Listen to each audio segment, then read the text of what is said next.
This is the East Idaho Prepcast on IdahoSports.com.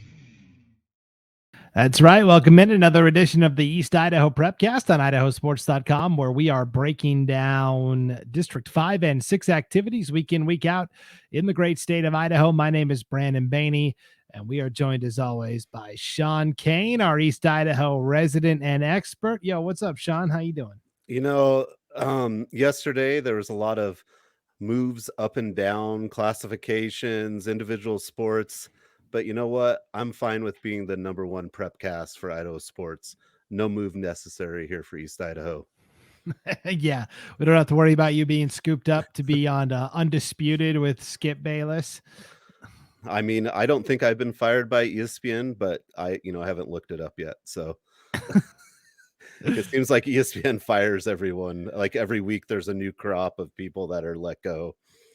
Yes, they are hemorrhaging employees. That is for sure. Yeah, it's still an unstable economy out there for a lot of workforces. So I can certainly sympathize with that. But you're right. There was a lot of legislative, bureaucratic news yesterday. I've got it up on the homepage at IdahoSports.com if you want to go look at it. But basically, there was like over 50 petitions because now schools can petition up or down in individual sports, which I'm not a huge fan of. And I think it's just messy.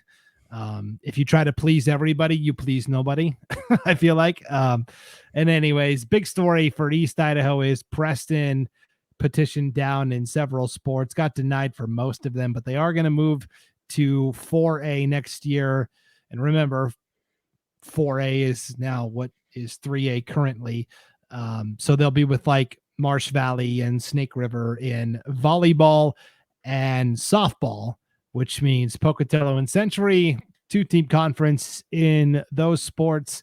I don't know. We'll see what happens. But if you want to read about all the changes and how all the divisions are going to look after this round of approvals or denials, you can go to the homepage, IdahoSports.com. And I'll be honest, I hate talking about this kind of stuff.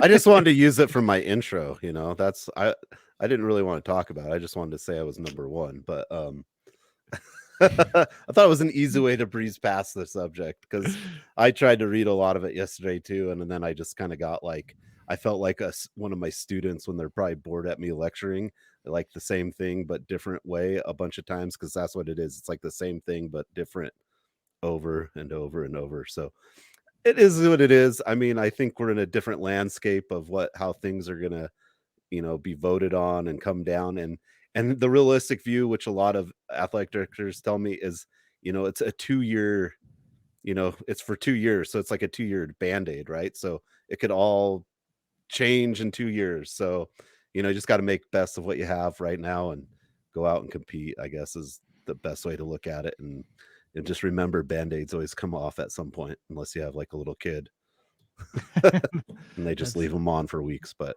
that's right. I think that's going to be our podcast title. Band-Aids always come off at some point. That's good. I like that. Okay, let's start with, we are in September. We're recording this on September 27th, Sean. The postseason is upon us. We've had our first postseason event in East Idaho. It might be the first in the state. District 5 always gets that early jump on everybody, I feel like, when it comes to postseason golf. Yes, golf. We had our first district golf tournament of the fall season earlier this week. Pocatello, Preston, Century all got together. Where was this held at? Juniper Hills Country Club, from my best estimations. I'm not it's Juniper Hills. They're at Juniper Hills Country Club. Is where they held it, and that's in Pocatello. In Pocatello, right? Yeah, in Yep. Pocatello, okay. Out south of town, kind of across the way of the interstate from Century High School. Yeah, so at Juniper Hills. And did you want me to say some stuff? Yeah, yeah. That's typically how this goes. I set it up for you, and you. Well, I didn't know if you're going to ask me another question, but yeah, the big result we got was Century girls won districts for the 4th year in a row. They had 2 of the top 3 finishers. Emma Woodfin got second, and Kimball Richards got first. So anytime you get 2 people in the top 3, you're pretty much clinching that thing up. And nice job by the Century Diamondbacks to go to get the whole team again there for the 4th year in a row. Yeah, Century girls win the team title. I am assuming that Pocatello won the boys. I think so. I've got a quick message in right now. Yes, I thought the thing I had the boys, but I've just got one score. But it was probably Pocatello or Preston. Preston had some good golfers, but I think some of them graduated last year, if I'm not mistaken. But probably came down to those 2, and I'll update you when I get that. Okay, sounds good. We know it wasn't Century because the info we got was from Century's coach. So I know Century boys did not win, so we have like a 33% chance. Yes. Oh, this is good top-notch research here at its finest. But hey, this is a good reminder. If there's something you want us to talk about, if you're a parent of a golfer and you're like, hey, how come you guys never talk about golf? It's really hard to find info about golf. Put us in contact with a coach. Send us some info, send us what you want us to talk about, and we'll dive into it here on the Prepcast at IdahoSports.com. You can send me an email, Brandon@IdahoSports.com, or you can hit up Sean on his Twitter X account. It's right there on the screen at Sean Kane 182. All right. Let's switch to volleyball, Sean, where this is just a cool story, man. And it just keeps going. Grace Lutheran, still undefeated. We checked in on the Royals a couple weeks ago and we said, okay, they've had a good run of it so far, but they're kind of in the tricky part now with Rockland and Mackey coming up, and they beat Rockland 3-2 and they beat Mackey 3-2 in these 5-set thrillers. And so now they have swept Rockland in the regular season, won the first matchup with Mackey. They still have Mackey and they're basically at the end of the regular season. 2 big matches coming up with Water Springs, kind of back-to-back. Water Springs is also very good this year, but Grace Lutheran still undefeated, Sean, still in first place in the Rocky Mountain Conference. And this is, for a program that's fairly new and a program that only has 7 players. Seven players. Yeah, that's what I was going to say. Yeah. I ran into Jeremy Hess, the AD of Grace Lutheran, and he was just excited and so happy. And then, I'm just talking to him and he goes, we have 7 girls. So, just amazing by Grace Lutheran, to beat these teams. And, we know that's a big conference, and that district tournament, as the scores are 3-2 each time, we know, some of these matches are going to get, pretty heated. Yes. And so really the way it looks to me, and it's kind of been the same way the last couple of years, where there's 3 teams that are going to be fighting for 2 spots at state, where the past couple of years it's been Rockland and Mackey. and Ledor. Ledor's kind of been that 3rd team the past couple of years in both volleyball and girls basketball. Well, now it's Grace Lutheran that's kind of taken that 3rd slot. And no matter what happens the rest of the way, Rockland's already beat Mackey once this year. And so Mackey is 11-2 in conference. Grace Lutheran's 11-0.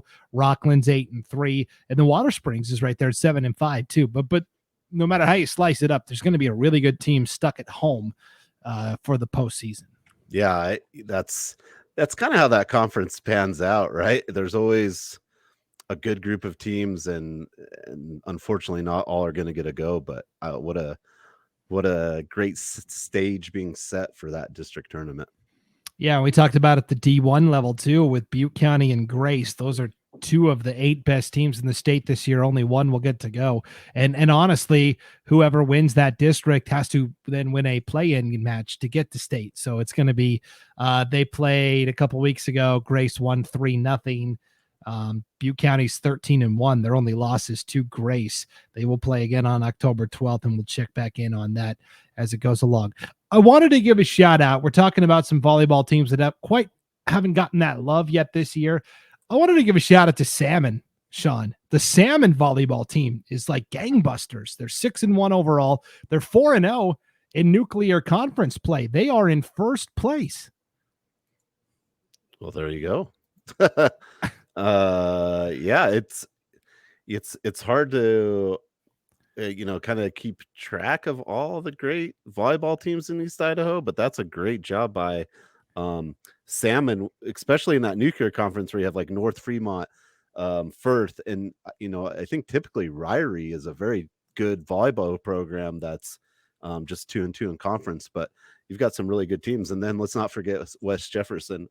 I mean, when you read all those teams are always competitive, but sometimes Salmon isn't at the top, but this year they've you got to take their hats off to them and 4-0 in conference. Yeah, sorry, I didn't talk about this in the rundown. I forgot to mention I was going to give Salmon some love. They have gone through the first round of conference play unscathed. They're 4-0. They swept Firth. They swept West J. They beat Ryrie 3-1. They beat North Fremont 3-1. They're finally in the coaches poll, which just dropped minutes ago. It'll be a little older than that as you're watching this. But Salmon's in the coaches poll. Malad is at the top of the coaches poll. They're still playing very well. They and Bear Lake down there in District 5. Malad and Bear Lake are both 3-0 in conference play. They will finally do battle, Sean, tonight as we're recording this on Wednesday, September 27th. So we'll have to circle back next week and tell you how that Bear Lake and Malad volleyball match went, because those two teams are undefeated in the league there. And then even up to like the 3A level, South Fremont beat Sugar Salem in their conference opener last night. So the Cougars are 1-0. They're looking very good. Snake River is the number one team in the 3A coaches poll. Bonneville is the number one team in the 4A coaches poll. They leapfrogged Skyview. We had a nice article about Bonneville last week in our Keeping Up with the Kill. Idaho Falls is playing well. Pocatello's playing well. At the 5A level, you've got Madison showing up.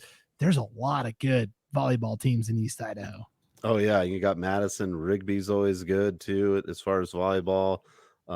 Yeah, you've just got an unreal amount of teams, and I think we talked about Snake River volleyball a while ago, but 1-0 in conference, still 8-1 overall. Snake River is one I would keep an eye out on going forward for sure in that 3A conference. Yeah, there's definitely a lot of good, talented teams, but I wanted to give a special shout out this week to Grace Lutheran again. Kirsten Krause in those 2 wins last week over Rockland and Mackey. She had 17 kills against Rockland, 19 kills against Mackey. That's doing work, Sean. Yeah, and I believe it was told to me as like going through the gauntlet, like the AD Jeremy Hess of Grace Lutheran is like, we got Mackey, Rockland. If we get through this gauntlet, the ceilings, right up there for us. So nice job by her and the Grace Lutheran team to get through that. The Royals, right? The Royals. Yeah, the Royals. Yes. And also for Salmon, I wanted to give them a shout out. They've got a lot of really talented athletes that made all conference last year that kind of flew under the radar. They've got Pilkington, Sydney Pilkerton, excuse me. Rihanna Severe is a great setter. They've got some taller pieces in the middle. So keep an eye out on Salmon. Salmon generally is a school we're talking about if it's cross country or track and field, but it's been a minute since we've gotten to talk about Salmon volleyball being, a big player on the state level. So it's kind of a cool deal. Yeah. I like it. I love it when you get it mixed up a little bit, get a little different blood in there. Yeah. It's not the same old, right? Yeah. So, yeah, that's definitely so. Keep up the good work, ladies. Seriously, we've got so much great volleyball in East Idaho. We're very spoiled, I think, personally, compared to the other areas of the state. So I would agree. There'll be a lot of East Idaho teams competing for blue trophies, I think, towards the end of the season. That would be my bold prediction. Definitely. Okay, let's dive into football, Sean. We had 3 games on IdahoSports.com last week, and for the second week in a row, all of the games were just incredible. Last week, Sean, when I did the Prepcast, I put the plays up on the screen and I tried to include the audio. I guess none of the audio actually got recorded. Could you hear the audio when I was playing it last week? I couldn't, but I didn't want to say anything when it was. Oh, you should have said something. I know. Well, I didn't know if it was going, like the audio is going, so people would be listening to the audio, and I'd be like, but I didn't quite know how it worked, but the plays were good nonetheless. Yeah, so there's just long stretches of dead silence on the audio version of the podcast. And some people might like that from me and you. You know what I mean? Yeah, it was a respite from us talking, but second week in a row, we had 3 games on IdahoSports.com. All 3 for East Idaho game night were phenomenal. Let's start with the game you were at, Sean, the 59th annual Emotion Bowl between Skyline and Idaho Falls. Skyline kind of built up a lead. Idaho Falls climbed back into it. But ultimately the Grizzlies get the 35-28 win. I don't think anybody was expecting. So Skyline winning wasn't a surprise, but the margin of victory, I think, because Idaho Falls had kind of taken their lumps a little bit. But this was really fun. Yeah, both teams come in after some heartbreaking losses, right? Skyline loses to Hail Mary to Hillcrest. Idaho Falls almost comes back to beat Bonneville after being down like 22 at halftime. And it wasn't a surprise to a lot of people, because when I was talking to some people around East Idaho, they said, watch out for Idaho Falls. The word multiple people gave me was scrappy, and they are scrappy. They're never, your lead is never safe with Idaho Falls. That's what I felt like. Skyline never had a safe lead, and barring a late interception in the fourth quarter where Idaho Falls was in the red zone and could have scored it up, tied up the score. If they don't throw that interception there, who knows? Maybe that game goes to overtime. But Idaho Falls is that team. What's going to be talked about, I think we talked about, is them losing to Bonneville could be like a big factor in getting a spot right with Max Preps. And I mean, whatever pans out, if Idaho Falls makes the playoffs, you don't want to play Idaho Falls first round. They're just scrappy. Brady Ellison at quarterback is just a playmaker, and their defense comes up big, and they're just scrappy. And then on the other side of it, Skyline is done what Skyline's done for 3 years, run the ball well and get turnovers. I mean, you have Amani Morrell, who's the biggest sophomore maybe ever in the world, running the ball, and he accounted for like over 200 yards passing and catching, and a couple touchdowns running, and one through the air. But he had about a 60-yard touchdown that he broke, I don't know, 15 tackles, had 2 guys wrapped up. He's something special. And I think if you have an Amani Morrell, you have a chance to win any game that you're in. That's my takeaway from that. But it was a great game. 59th Emotion Bowl. I just do bowl games now, so I won't be on this week. There's no bowl game that I'm aware of. But if you need me to do a bowl game, I'm here. No, I was lucky. I got the Highland Pokey and then the Emotion Bowl, and I had never been to Emotion Bowl, so that was my first one. It was fun. They have both staffs working because it's both homes fields, and like someone with a radio brought me into the box, and it was like it's a deal when it's the Emotion Bowl. Streets are closed off, popcorn is being popped, stadium full, and it was fun. And what a great event. Weather's great. And sorry, I'm talking a lot, but Idaho Falls has the LED lights. Have you seen that in the stadium? So they can like turn off the lights and do colors and flash shows with their lighting system. I hadn't seen that in Idaho yet. And then that was great in itself. Just they have the little light show. They can mess with the lights with the LEDs. So that was pretty cool. So it had a little bit of everything. That's awesome. Yeah. Great time. No, this is why I teed it up for you. You were there. Yeah.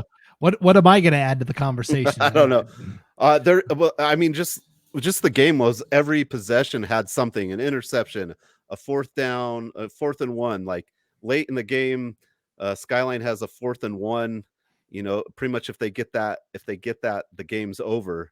and they don't get it. Like if you had to say, what would you bet money on? I would bet money on Skyline getting a 4th and 1, but Idaho Falls stopped them. Interceptions, great passes, trick plays.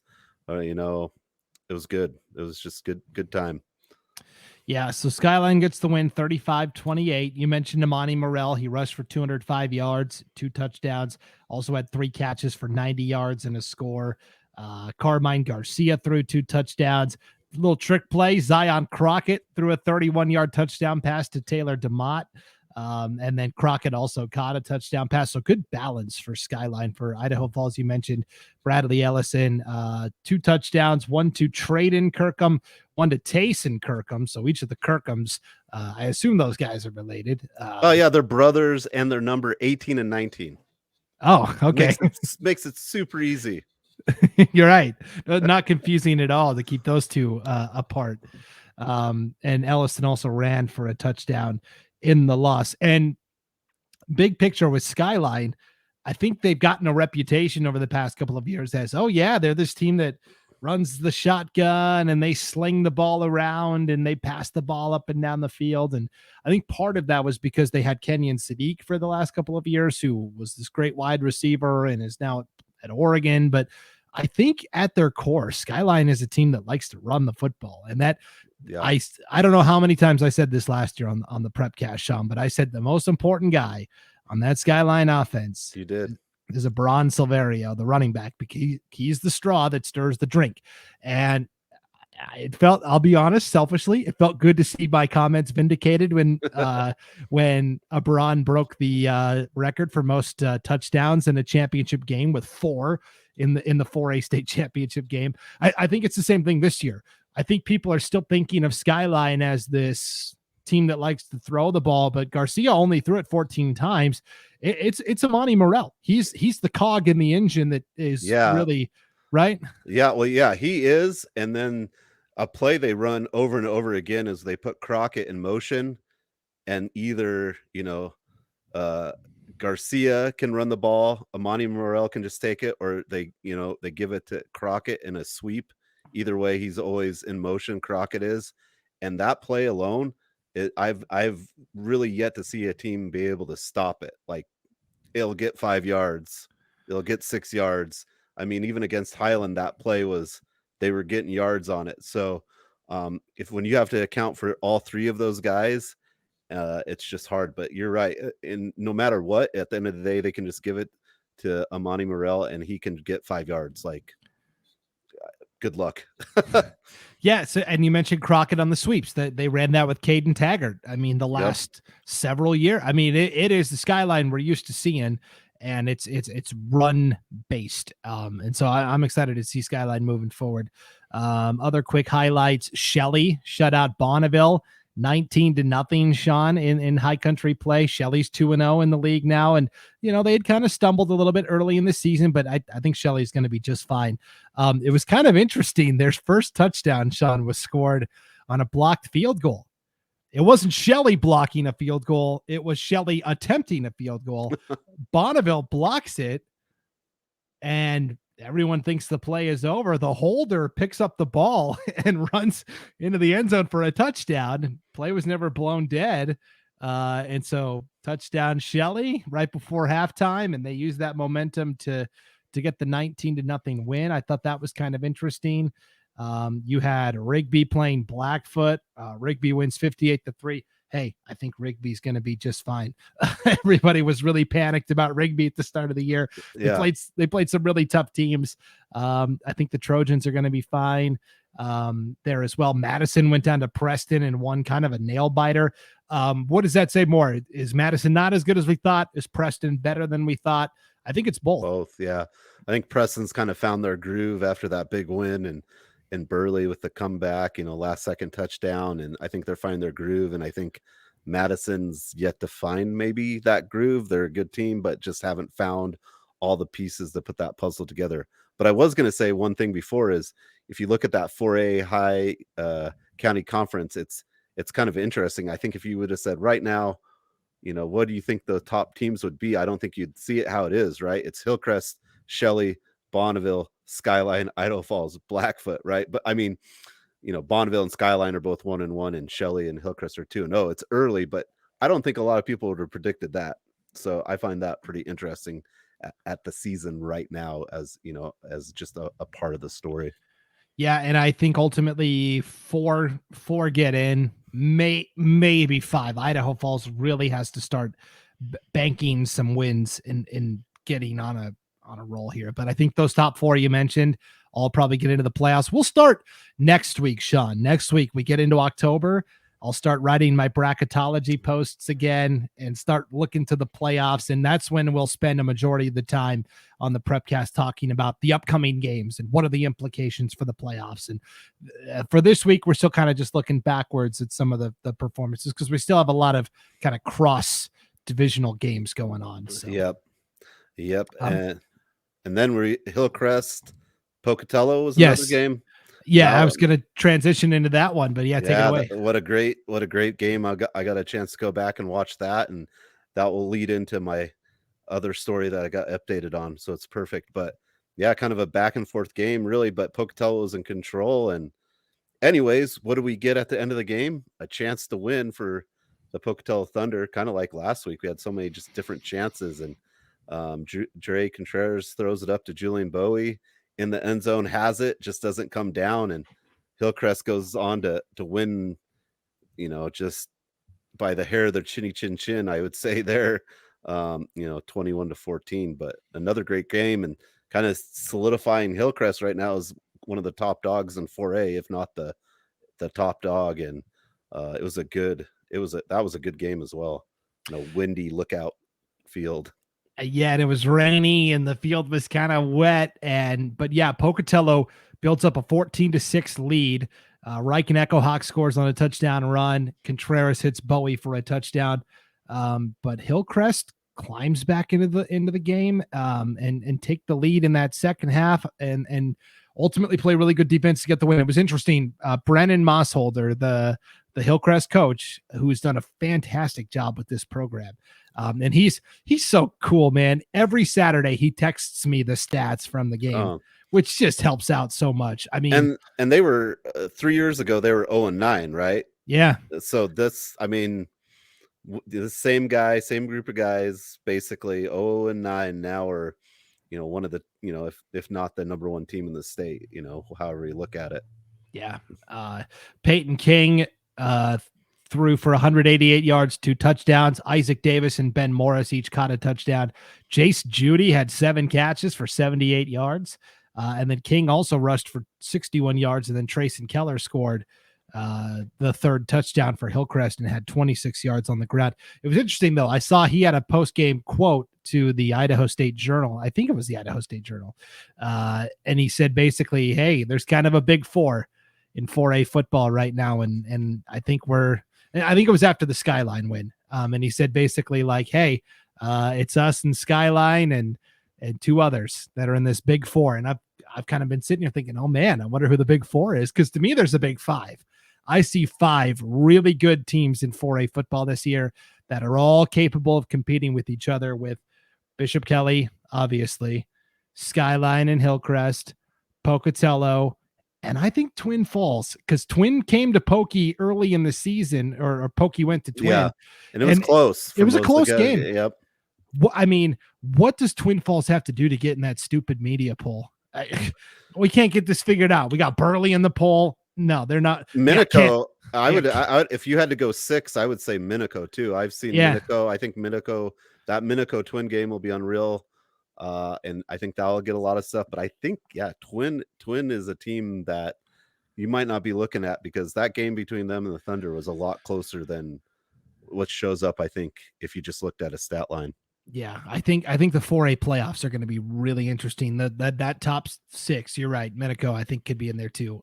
It's just so evenly matched. Home field advantage is going to be huge, especially if teams can get inside the dome there at Holt Arena, but we will wait and see. So Hillcrest beats Pokey 21-14.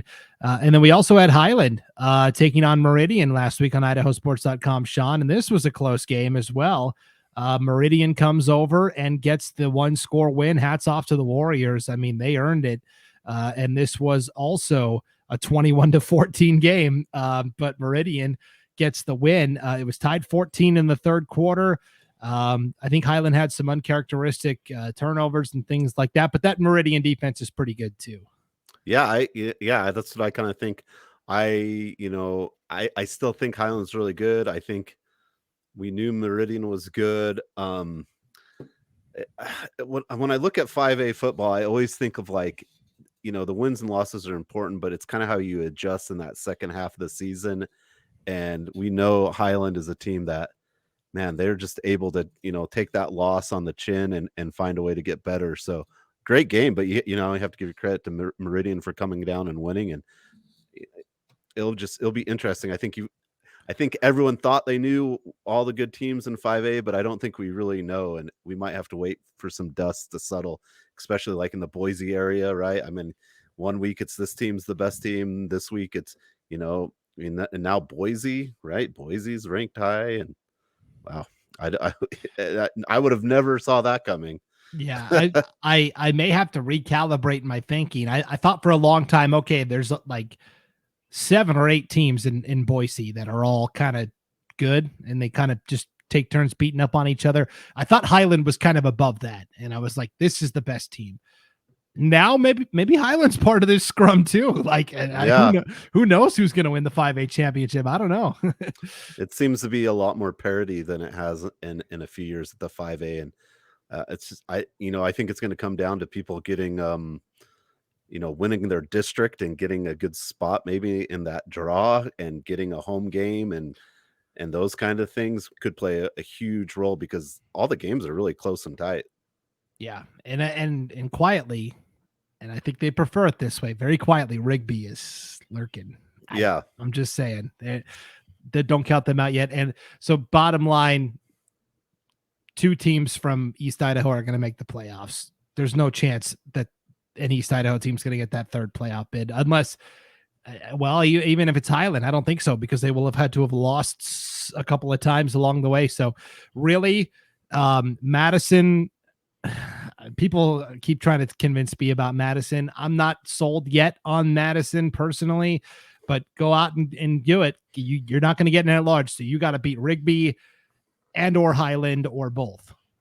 Yeah, I don't know if there's no other way to cut it on that one. Yep. Yeah. So we shall see.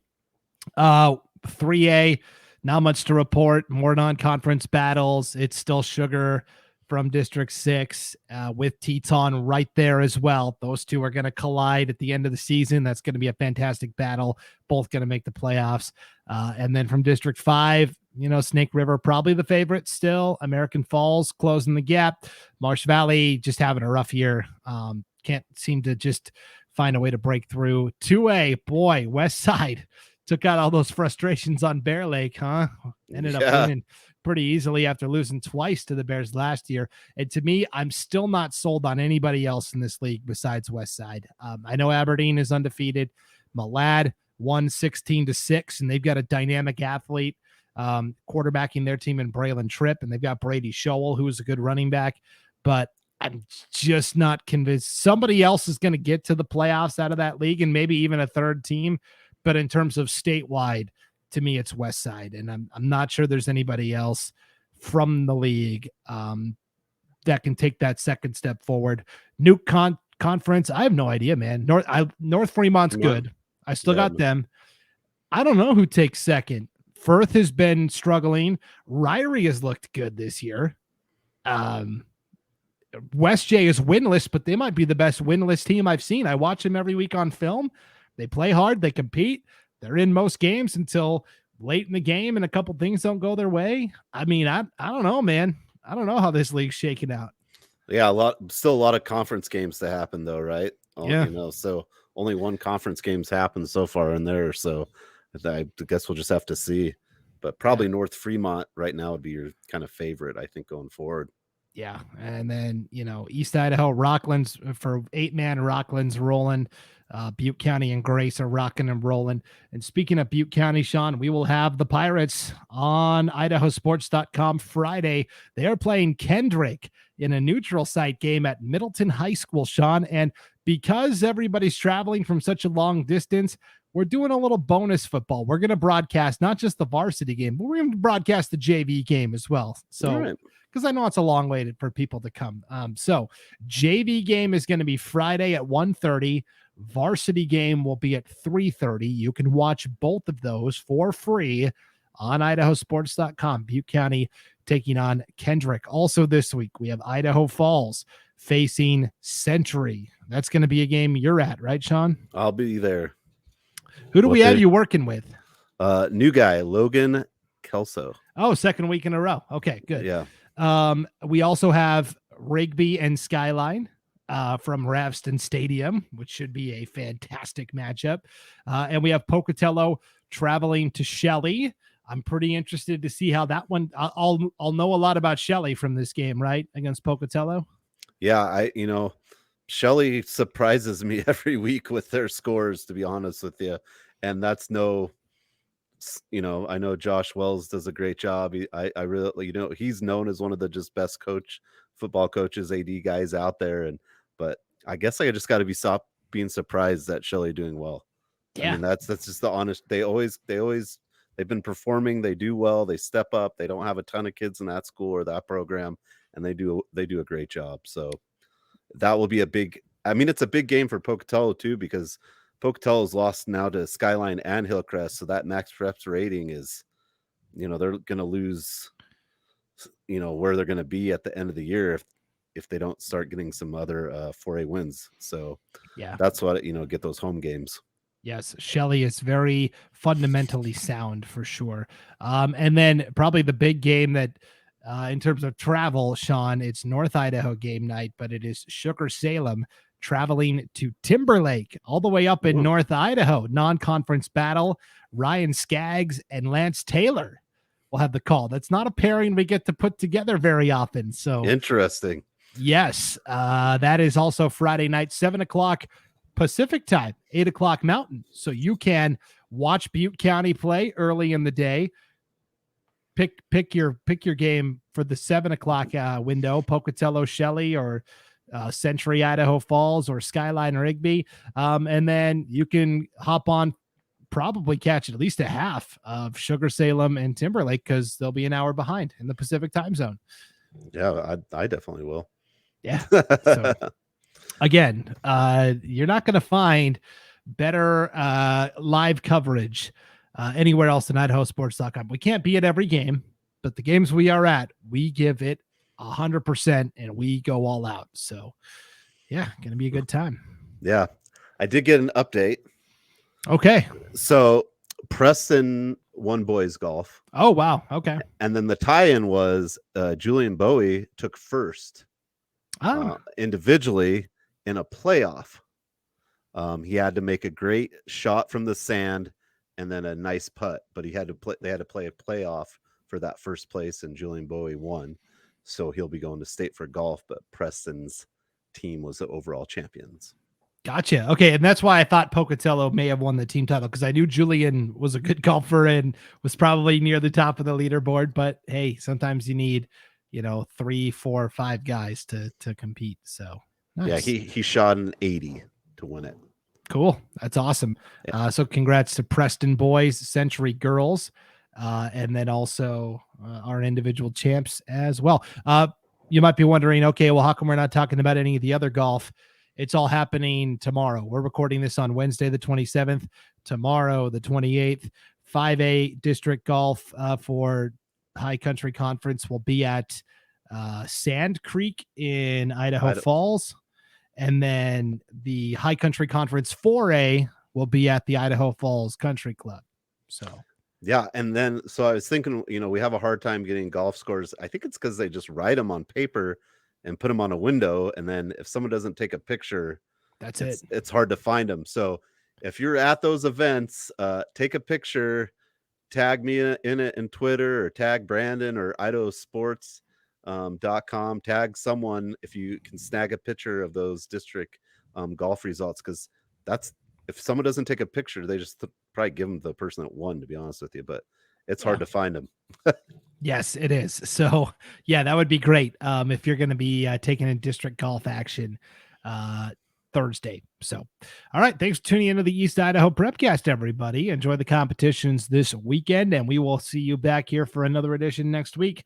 For Sean Kane, I'm Brandon Baney. Thanks for tuning in on IdahoSports.com.